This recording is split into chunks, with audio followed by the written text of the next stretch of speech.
오늘 말씀의 제목 한번 따라합시다. 싹이라 이름하는 사람. 싹이라 이름하는 사람. 지난주에 하던 설교 다 마저 못했던 말씀 이어서 오늘 함께 좀 나누려고 합니다.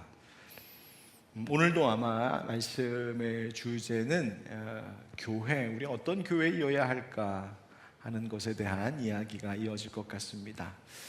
오늘 조금 이따 말씀 가운데도 전하겠지만 여호와의 전을 건축하리라 하신 그 말씀 속에 여호와의 전이란 이 당시 스룹바벨, 여호수아, 스가랴 당시에는 바로 무너졌던 예루살렘 성전을 재건하는 그 일에 대한 이야기였겠지만 이것은 오늘날 우리에게는 여호와의 성전, 그 성전 그 자체가 되신 예수님, 그리고 그 예수님의 몸된 오늘의 교회를 이야기합니다. 따라서 교회를 세우는 것, 그러니까 그냥 교회 건물 세우는 것 이야기하는 것이 아니라 예수 믿는 믿음 주셔서 세상으로부터 구별하여 하나님을 위하여 하나님의 아름다운 덕을 선포하도록 부름받은 그 믿음의 공동체, 바로 그 교회, 바로 그 교회가 세워지는 일에 대하여 오늘 성경은 예표하고 있고 또 우리에게 어떤 교회이어야 하는지를 말씀해 주고 있습니다. 스가랴서 6장 말씀은 스가랴 선지자에게 하나님께서 보여주신 환상 가운데 그 마지막 이야기 본문인데, 지난주에 나눴던 말씀을 잠깐 다시 되짚어보면 하나님께서 스가랴 선지자에게 명령을 하시죠. 스바냐의 아들 요시야라고 하는 이름의 사람의 집에 들어가라. 여기서 말하는 스바냐는 여러분 스바냐서를 쓴 선지자 스바냐를 이야기하는 것은 아닙니다. 스바냐 선지자는 이보다 훨씬 이전에 유다 왕 요시야 왕 때 활동했었던 선지자고, 여기서 말하는 스바냐는 당시에 아마도 예루살렘 성전이 회파되기 전에 그 성전의 부제사장 혹은 성전 감독 책임자로 있었던 제사장을 이야기하는 것으로 보입니다. 그러니까 스바냐의 아들 제사장이라고 하니까 아마 스바냐의 아들 요시야라고 하니까 그 요시야도 제사장 가문의 아마 집 사람이었던 것 같습니다. 근데 바로 그 요시야의 집에 가면 세 사람이 있을 것이다. 헬데, 도비야, 여디야라고 하는 세 사람이 있을 텐데 그 사람들에게 은과 금을 받아서 그것으로 면류관을 만들어 그 면류관을 대제사장 여호수아의 머리 위에 씌워라. 이것이 하나님의 명령이었습니다. 그래서 스가랴 선지자가 이 집에 들어가서 하나님이 명령하신 대로 세 사람을 만나 그 일을 행하게 되는데, 하나님이 이에 대하여 이렇게 말씀하시죠. 12절 하반절과 13절 말씀을 보면 보라, 싹이라 이름하는 사람이 자기 곳에서 돋아나서 여호와의 전을 건축하리라. 그가 여호와의 전을 건축하고 영광도 얻고 그 자리에 앉아서 다스릴 것이요, 또 제사장이 자기 자리에 있으리니 이 둘 사이에 평화의 의논이 있으리라 하셨다 하고, 아멘. 무엇이 있으리라 하셨습니까? 평화의 의논. 자, 여기서 말하는 싹이라 이름하는 사람, 다시 말하면 그 이름을 싹이라고 하는 사람, 그 사람이 자기의 앉은 그 자리에서 새싹처럼 돋아나 여호와의 전을 건축할 것이라고 말씀하시는데, 당시 여호와의 전을 건축할 책임이 있었던 사람은 바로 총독 스룹바벨이었습니다. 그런데 그 싹이라 이름하는 사람 옆에 제사장이 있을 것이다. 바로 여호수아를 이야기하는 것이죠. 그래서 이 두 사람, 스룹바벨과 대제사장 여호수아, 하나님께서 예루살렘 성전 재건 또 예루살렘의 회복을 위하여서 세우신 이 두 지도자가 서로 함께 평화의 의논을 할 것이다, 이렇게 말씀하시는 거예요. 무엇을 위해? 바로 하나님의 뜻인 성전을 보수하는 것, 재건하는 것, 이것을 위하여서 평화의 의논이 있을 것이다. 하나님이 두 사람을 세워 주님이 명령하신 일을 감당하게 하실 것이다, 이런 말이에요. 그래서 이 일을 함께 하게 됩니다.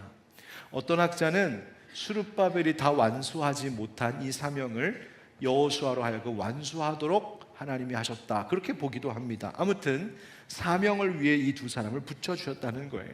바로 여기서 평화의 의논이라고 하는 말이 나옵니다. 평화의 의논이라고 하는 말을 풀어서 말하자면 평화롭게 두 사람이 조화를 이루어 함께 일할 것이다, 이런 뜻입니다. 공동 번역에 보면 이렇게 번역되어 있습니다. 두 사람은 뜻이 잘 맞을 것이다. 두 사람이 어떨 거라고요? 뜻이 잘 맞을 거라고. 여러분, 옆에 주변에 뜻 잘 맞는 사람이 있습니까? 네? 집에 있는 그분하고 뜻이 잘 맞으세요? 여러분, 뜻이 잘 맞는 사람을 만난다는 것은요, 진짜 귀하고 복된 일인 것 같아요. 그렇죠? 생각이 같고, 말이 통하고, 비전과 목표를 함께 공유하고 함께 공감할 수 있는 사람, 축복이에요. 그래서 어렸을 때 아이들한테, 야, 너는 나중에 어떤 남편, 어떤 아내를 만나 결혼하고 싶어? 그러면 옛날에 어렸을 때는 잘생긴 사람, 이쁜 사람, 뭐 등등, 재밌는 사람, 뭐 돈 많은 사람, 뭐 이런저런 여러 조건들을 이야기하지만 점점점 커가고 성숙해 갈수록, 사람의 관계가 무엇인지를 알아갈수록, 눈을 뜰수록 뭐라고 말하냐면 통하는 사람, 그죠? 좀 말이 통하고, 예, 함께 좀 맞는 사람, 그게 굉장히 중요하죠. 저는 하나님께서 여기 계신 모든 성도님들의 인생길에 그렇게 뜻이 잘 맞는 사람들을 붙여주시는 그 은혜가 있기를 주의 이름으로 축복합니다. 여러분, 잘 되는 교회, 목회가 되는 교회, 요즘에 되는 교회 뭐 이런 말 많이 쓰거든요.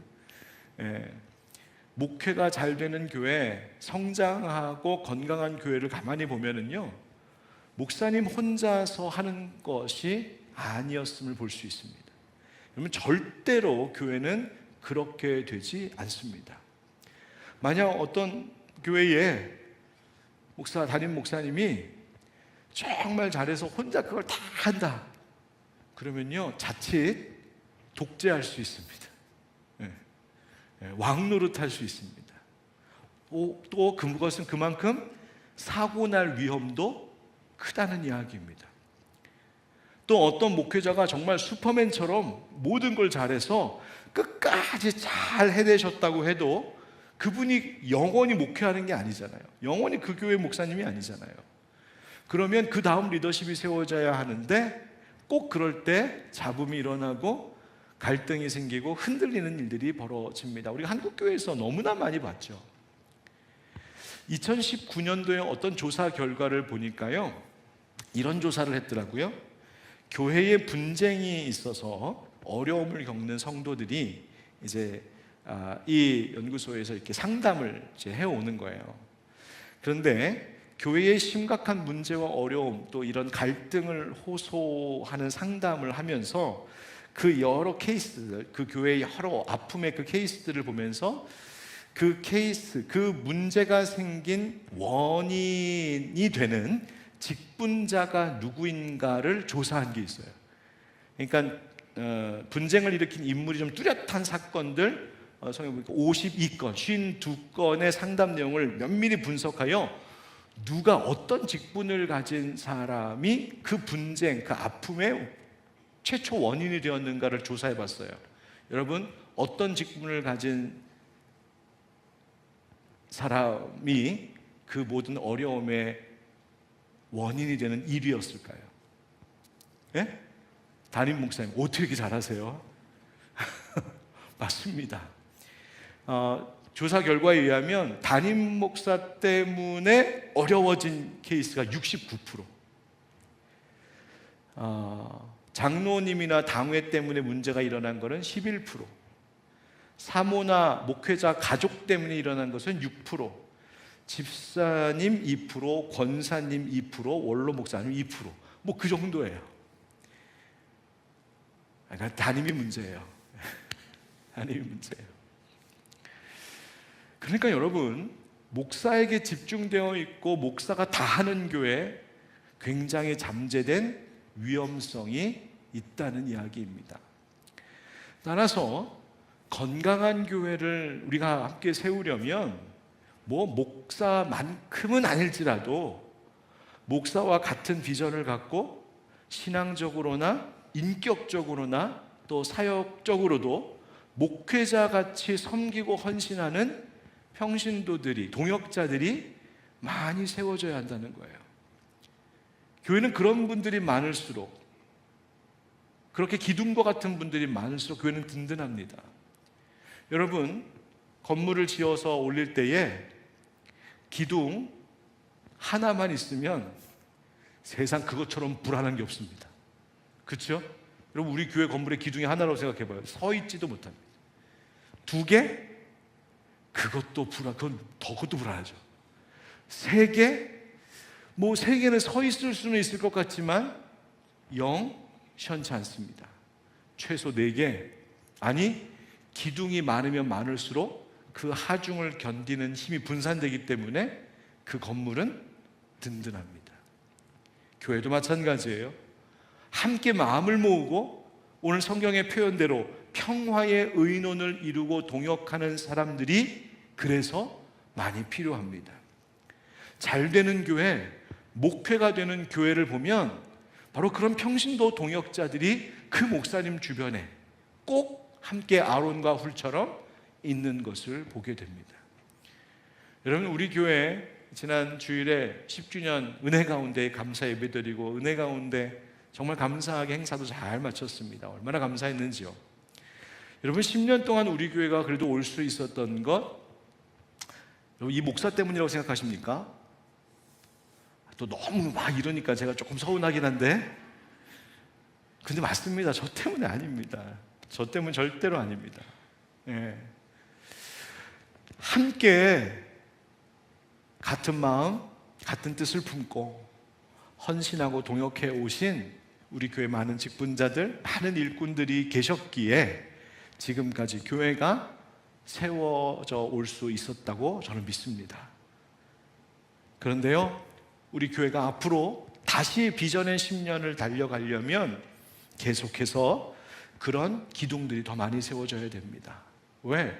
하나님 은혜 주셔서 그 교회를 점점 더 성장하게 하신다면 그 주어지는 많은 사역과 감당해야 될 여러 사명들을 위하여서 그만큼 함께 분담할 평화의 의논을 할 수 있는 사람들이 필요하다는 거예요. 잠언 27장 17절 말씀, 여러분 잘 아는 말씀인데 한번 같이 읽어보실까요? 시작. 철이 철을 날카롭게 하는 것 같이 사람이 그의 친구의 얼굴을 빛나게 하느니라. 아멘. 여러분, 철이 철을 날카롭게, 그죠? 예, 칼을 갈 때 더 단단한 걸로 서로 이게 부딪히면 때로는 챙챙 소리도 나고 막 불꽃도 튀고 아프기도 하고 열도 나지만, 그러나 그렇게 함으로 인하여서 서로의 얼굴을 빛나게 한다. 여러분, 서로 마음과 뜻이 통하는 관계는 서로를 유익하게 하고 힘이 되어줍니다. 자, 그런데 진짜 중요한 것이 여기 있어요. 그게 뭐냐면 어떤 목적으로 한마음 한뜻이 되느냐예요. 그죠?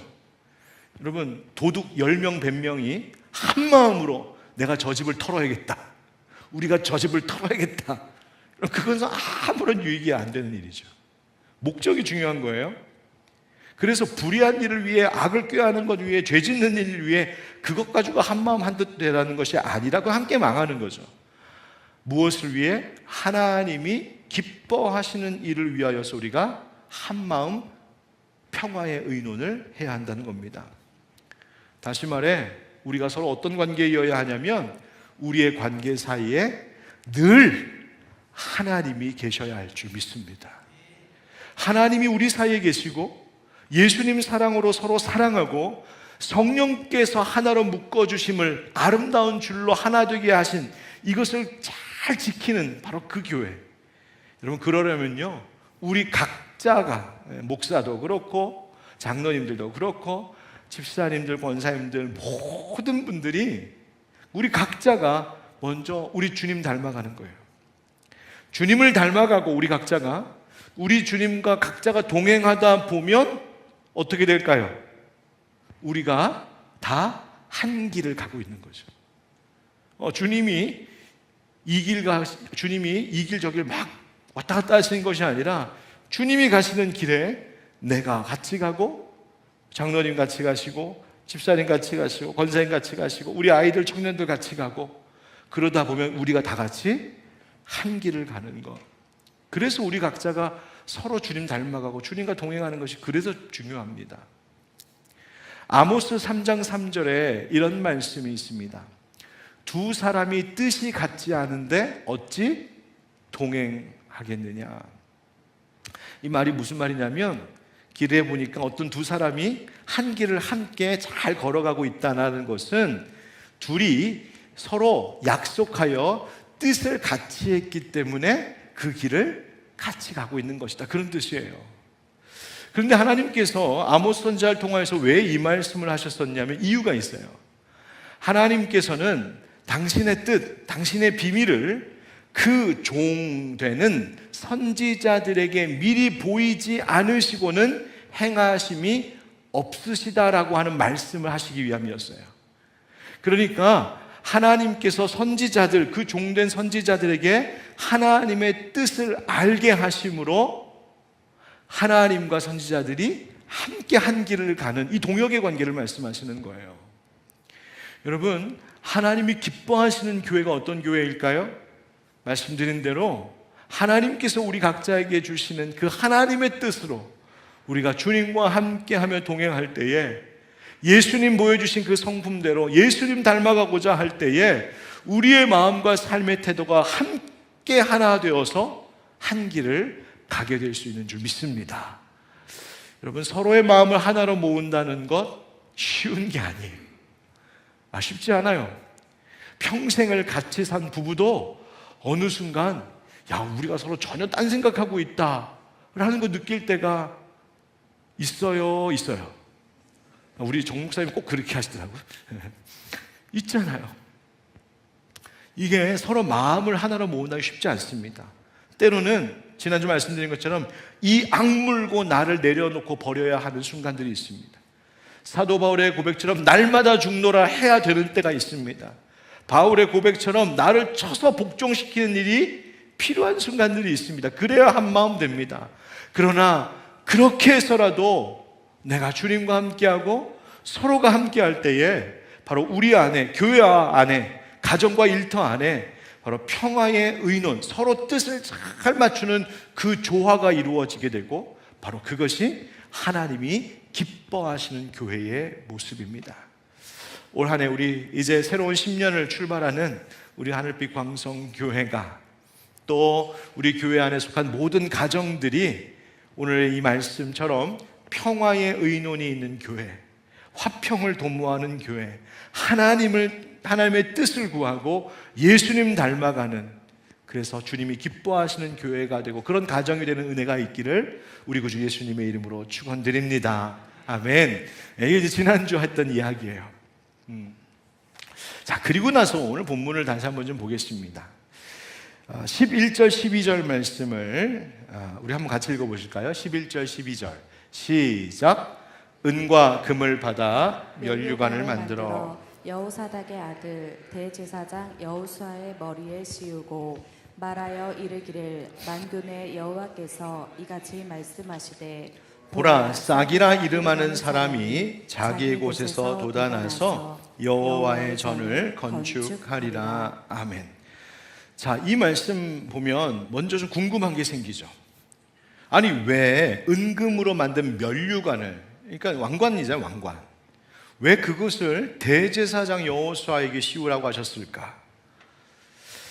제사장은 보통 뭘 쓰냐면 이런 은금 혹은 금속으로 만든 왕관을 쓰는 게 아니잖아요. 여러분 옛날 이렇게 성경에 나오는 것들을 이렇게 그림으로 표현한 그림들 가끔 보면 제사장 쓰고 있는 건 뭐냐면 이렇게 좀 터번 같이도 생긴 그 제사장들이 쓰는 모자가 있었거든요. 그거 쓰는 것이 맞는데 제사장에게 왕이 쓰는 왕관을 씌웠다? 왜 그랬을까? 바로 이 모습을 통하여 하나님이 계시하고자 하시는 뜻이 있었어요. 자, 여러분 묻겠습니다. 제사장이면서 왕이고 왕이면서 제사장인 분이 계세요. 누구실까요? 바로 예수 그리스도이시죠. 그러니까 은금으로 만든 면류관, 이 왕관을 대제사장 여호수아에게 씌워 주심으로 그 모습을 통하여서 하나님은 뭘 예표하고 계셨냐면 하나님께서 이 땅 가운데 보내실 메시아, 곧 예수 그리스도를 미리 보여주고 계셨던 거예요.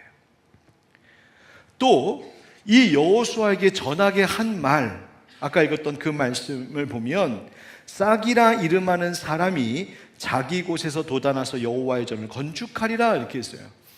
그러니까 돋아나는 싹이 있는데 식물을 이야기하는 것이 아니라 사람이에요. 사람. 누굴까? 물론 그 당시에 여호와의 전을 건축했던 책임을 맡았던 사람은 말씀드린 대로 스룹바벨 총독이었지만 예레미야 23장 혹은 33장 같은 말씀을 보면 하나님께서 뭐라고 하셨는가?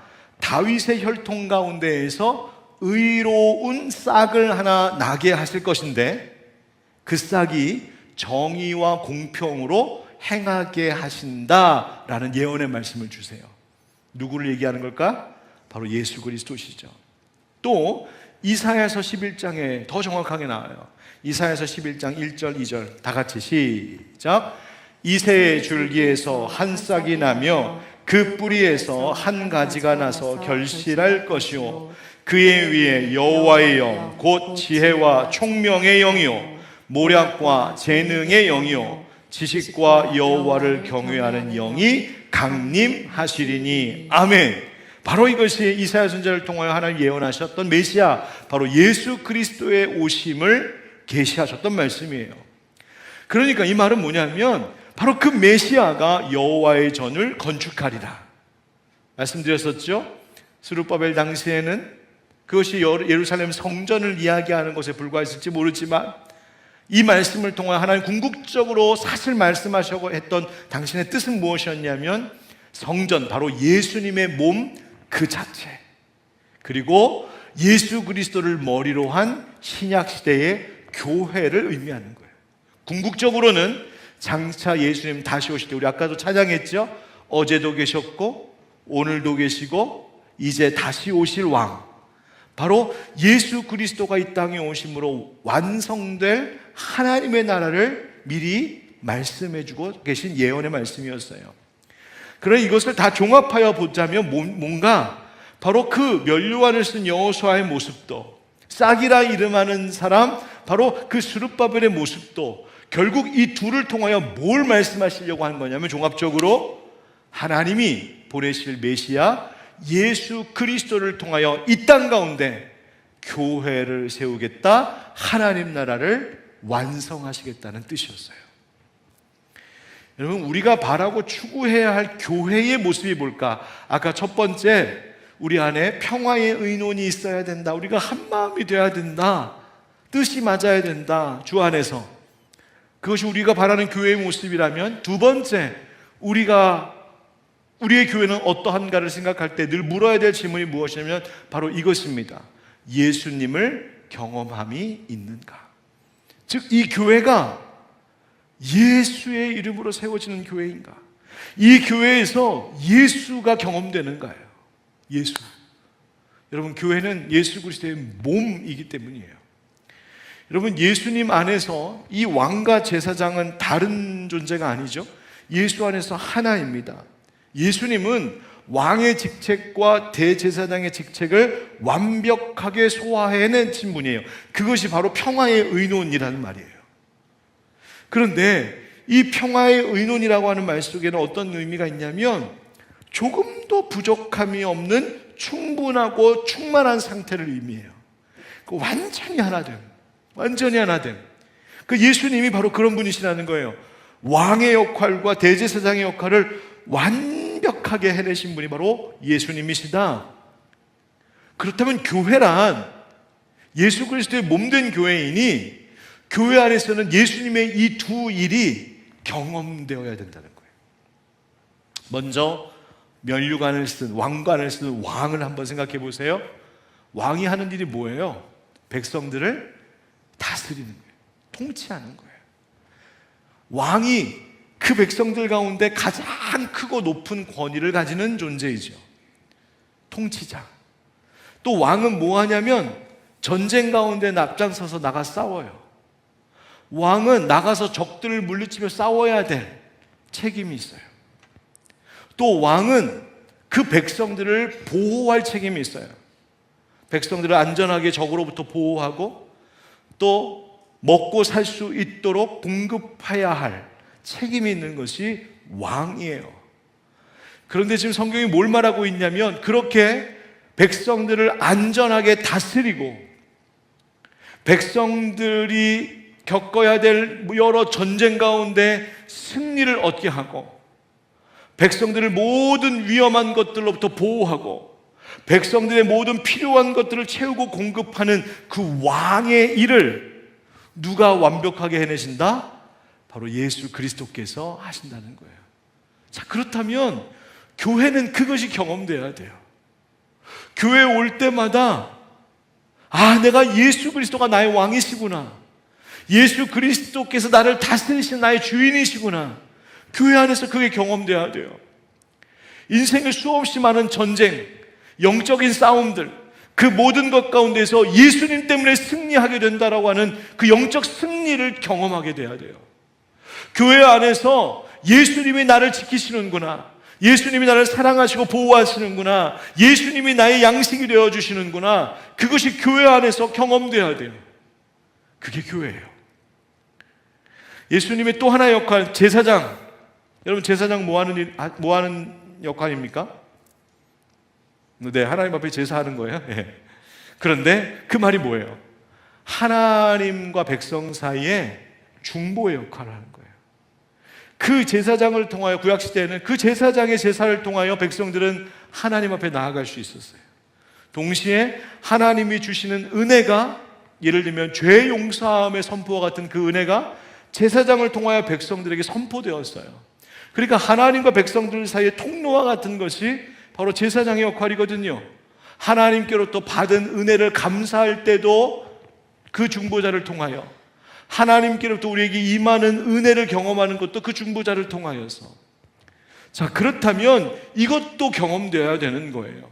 이것도 교회에서, 교회 올 때마다, 교회 공동체에서 함께 할 때마다 하나님 앞에 예배함이 경험되는 거예요.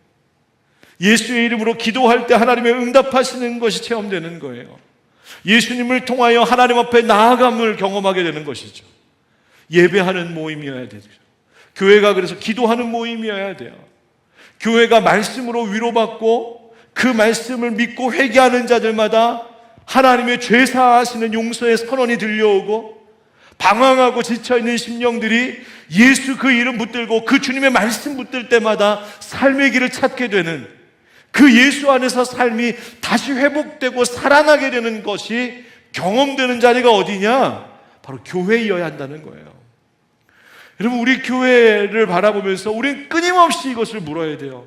주님, 우리가 하늘빛 광성교회에서 함께 믿음 생활하는 동안에 정말 우리 모든 지체들의 마음속에 하나님이, 우리 예수님이 왕 되심을 늘 고백하는 신앙 고백이 있습니까? 사람의 다스림을 받고 사람의 컨트롤을 당하는 것이 아니라, 심지어 세상의 물질에 내가 좌지우지되는 것이 아니라, 우리 교회가, 우리 교회 모든 성도들이 예수님이 내 삶의 주인이고 예수님이 나의 왕 되심을 우리는 고백하고 있습니까?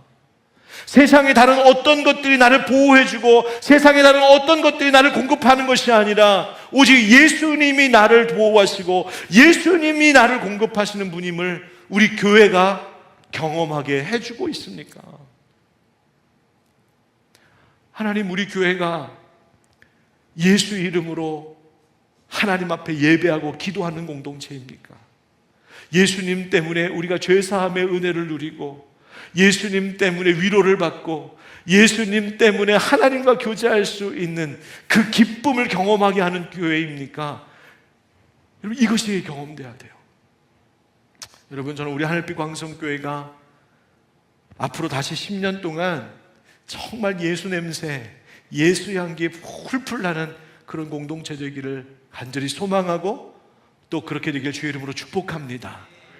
예배 드릴 때 여러분, 우리 교회의, 기독교의 예배, 여러분, 예배라고 하는 것은 내가 숭배하는 대상, 그 절대자, 그 신에게 나의 모든 것을 드리고 헌신하며 엎드리는 숭배의 행위잖아요. 그런데 사실은 우리가 교회에서, 우리가 개신교 교회에서 예배라고 하는 말을 써서 그렇지, 사실 모든 종교는 다 예배적 행위들이 있어요. 그렇죠? 네, 다 예배적인 행위들이 있어요. 심지어 나는 종교 생활 안 합니다, 난 종교가 필요 없습니다, 무종교인들도 예배의 대상이 있어요. 그게 신이 아니어서 문제지, 때로는 그것이 물질이기도 하고 세상의 권력과 명예이기도 하고 사람이기도 하고 나 자신, 그것이 내 예배의 대상이 되는 거예요. 여러분, 우리 기독교 예배, 우리 하늘빛 광성교회 공동체 안에서 드려지는 예배는 어떤 예배여야 할까? 우리의 예배를 받으실 분, 오직 성삼위일체 우리 주님뿐임을 온전히 드러내는 그런 예배가 되기를 간절히 소망합니다. 그래서 예배 드릴 때마다 예수가 경험돼야 돼요. 예배 드릴 때마다 예수 이름이 들려야 돼요. 예배 드릴 때마다 예수 이름으로 부르짖는 찬송과 기도의 소리가 이곳을 가득 채워야 돼요. 예배 드리고 나가는 모든 성도들마다 내가 세상에서는 별 볼 일 없어도 내가 예수님 때문에 별 볼 일 있는 사람이다, 그 소망을 되찾고 나가야 돼요. 말씀도 그렇습니다. 앞에서 목사가 기가 막히게 떠들어도 그 말씀 속에 예수가 보이지 않으면 심각한 문제입니다. 세상에 온갖 이야기들을 다 하고 온갖 철학과 인문학을 다 때려놓고, 심지어 요즘 한참 정치적인 문제 때문에 어려운데 정치적으로 이 말 저 말 아무리 멋들어지게 한다 한들 그 설교, 그 말씀 속에 예수가 드러나지 않으면 그건 꽝입니다. 아무 소용없습니다. 우리의 봉사도 마찬가지입니다. 우리가 섬기는 모든 일들 속에서 그 예수 만나는 기쁨, 섬길 때 예수의 섬김이 드러나고 예수님의 사랑이 느껴지지 않으면 그 봉사 무슨 의미가 있겠어요? 저는 우리 하늘빛 광성교회에 속한 모든 성도들의 가정도 그랬으면 좋겠습니다. 우리의 가정도, 우리 기독교 크리스찬 가정이잖아요. 우리 교회가 굉장히 중요하게 여기는 사명 중에 하나가 기독 가정을 세우는 거거든요. 하나님, 우리의 가정도 예수 냄새 나는 가정 되게 해주세요. 우리 가정에 우리 식구들이 예수 사랑으로 하나 되게 해주세요. 그냥 혈육이니까, 그냥 부모 자식이니까 그걸 뛰어넘어서 예수님 사랑으로 사랑하는 우리 가족 되게 해주세요. 여러분, 그것이 경험될 때에 그것이 진짜 교회예요. 여러분, 우리 교회도 우리 가정도 그와 같은 예수 드러내는, 예수가 경험되는 우리 공동체들 되기를 주의 이름으로 축원드립니다. 그래서 여러분, 믿는 사람들이 모였을 때마다 예수 이야기해야 돼요. 여러분 모여서 무슨 이야기 하세요?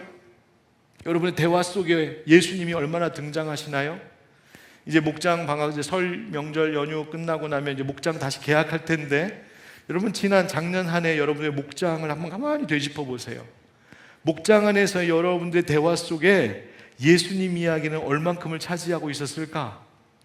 예수님 이야기 했었나? 그 다음에 좋아요, 목장 모임 때, 목장 예배 때 예수님 이야기 했다고 칩시다. 근데 예배 딱 끝나고 나면 예수님 퇴장 그리고 우리끼리, 혹시 그런 모임은 아니었어요? 저는 우리 하늘빛 광성교회의 목장도 모든 봉사의 부서도 모이면 예수님 이야기, 만나면 예수님 자랑, 우리의 대화의 주제가 예수님 말씀, 어떻게 그분이 나의 왕이시고 그분이 나의 대제사장이십니다, 나의 중보자이십니다. 그것을 날마다 고백하고 간증함이 풍성한 그런 교회, 그런 목장, 그런 모든 모임들이 될 수 있기를 주의 이름으로 축복합니다. 자, 이제 마지막으로 어떤 교회였으면 좋을까? 14절, 15절 말씀을 보십시오.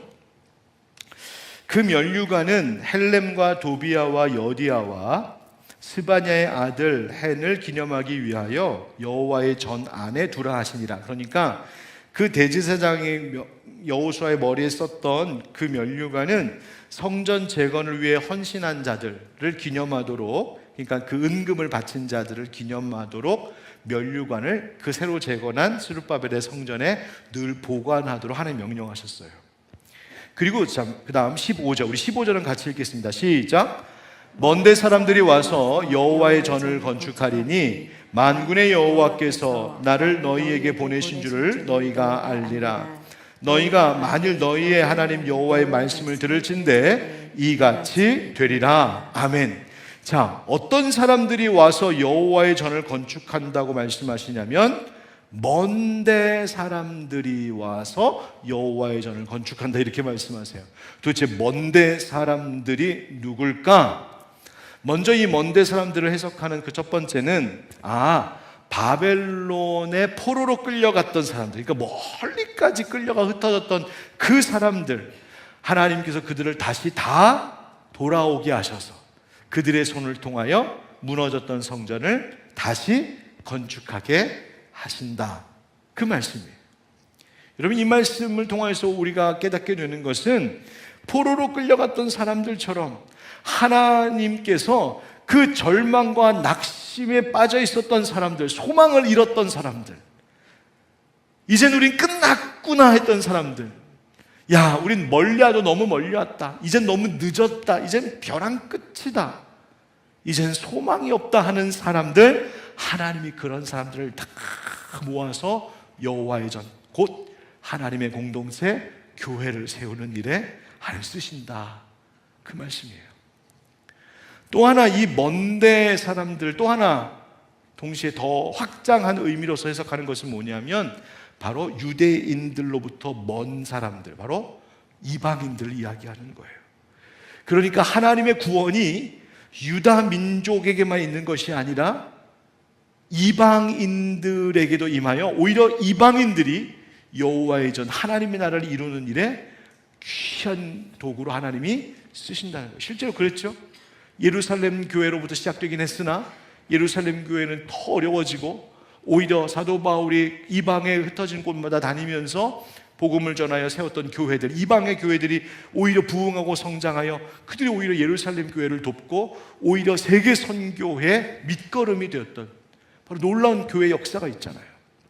그러니까 유대인들에게 이 먼데 사람들이란 사마리아인 같은 사람들이고, 탕자 비유로 말씀을 드리자면 마다들이 아닌 집 나간, 말 안 듣던 집 나간 탕자, 둘째 아들과 같은 자들, 그런 이들을 다 구원하고 회복하여서 하나님의 전을 세우는 일에 하나님 쓰시겠다, 그 약속하는 거예요. 먼데 사람들, 바로 그 모든 사람들을 품고 그들과 함께하는 것이 교회라는 것입니다. 그래서 우리가 세 번째, 평화의 의논이 있어야 되겠고 예수가 경험되는 교회가 돼야 되고, 세 번째 우리가 바라는 교회, 우리 교회는 어떤 모습이어야 되느냐, 이것을 늘 물어야 돼요. 모든 이들을 품어주는 교회인가? 모든 이들을 끌어안는 교회인가? 여러분, 우리가 어떠해야 된다는 것을 말씀하시는 거냐면 영적으로 멀리 먼 데가 있는 사람들을 우리는 늘 주목하는 교회여야 된다는 거예요. 목회하다 보면 자꾸 시선이 어디에 가냐면 잘 모이는 분들, 여러분들처럼 급여기도회도 오시고 새벽기도회도 오시고 뭐 봉사하자 그러면 먼저 손들고 달려오시고 잘 모이는 분들에게 자꾸 시선이 가요. 귀한 일이죠. 감사한 분들이죠. 그런데 교회적으로는 또 목사는 늘 어디에 시선이 가 있어야 되냐면 오라고 해도 죽었다 깨래도 안 오는 사람들, 뭐 좀 하자 그러면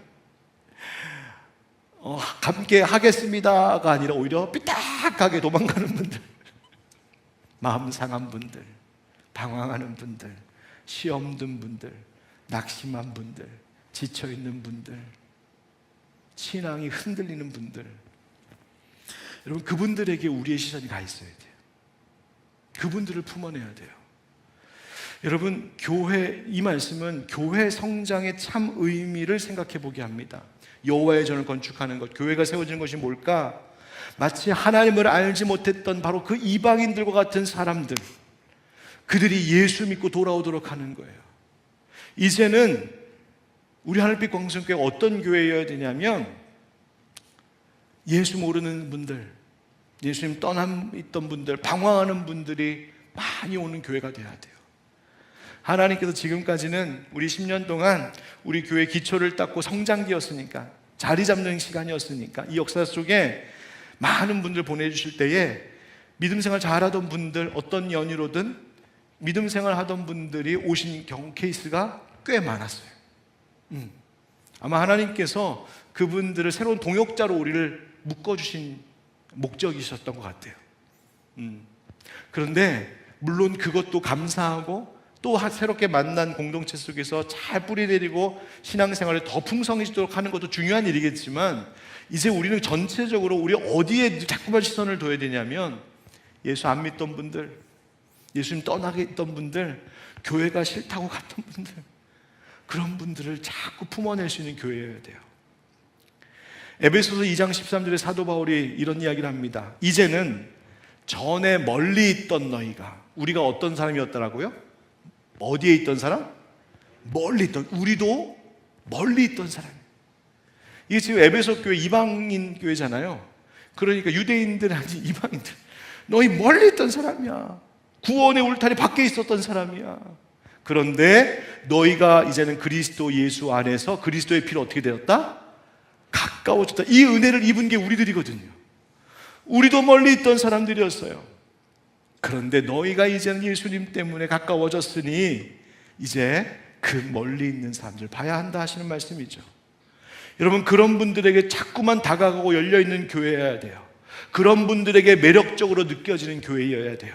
교회에 익숙하고 기독교의 문화에 익숙하고 목사님 설교 본문만 제목만 봐도 무슨 설교할지 다 알고, 그런 분들 말고 정말 예수 그 이름 자체가 생소하고 교회에서 쓰는 용어가 생소하고 교회의 문화가 너무 낯설고 교회에 오면 어리둥절하는 분들, 그런데 그런 분들이 매력적으로 느껴지는 교회가 되어야 돼요. 여러분, 교회를 떠난 분들 가만히 생각 보면 예수님이 싫어서 떠난 분은 한 명도 없어요. 내가 교회 다니면서 예수 믿다 보니까 예수님 너무 마음에 안 들어, 그래서 신앙 버린 분 저는 한 번도 못 봤어요. 뭐 때문에 교회를 떠나고 예수님 떠나요? 그 예수님을 믿는다 하는 사람들이 싫어서 떠나요. 그 예수님을 머리로 모신다, 왕으로 모신다라고 하는 사람들인 교회에 속한 그 모습들이 싫어서 떠나는 거지, 예수님 싫어서 떠나는 사람 아무도 못 봤어요. 자, 그렇다면 교회가 회복되고 건강한 교회로 성장하려면 어떻게 해야 될까요? 우리의 모습을 벗어버리면 돼요. 우리의 모습 벗어버리고 나에게 익숙한 거 벗어버리고 우리 각자가 예수님 닮아가면 그 교회는 매력적으로 느껴지기 시작할 거예요. 그 예수님의 매력, 예수님을 닮은 그 교회의 매력이 뭘까요? 섬김의 매력이 있고요, 희생할 줄 알고요, 고난의 길, 십자가의 길을 저마다 가려 하고요.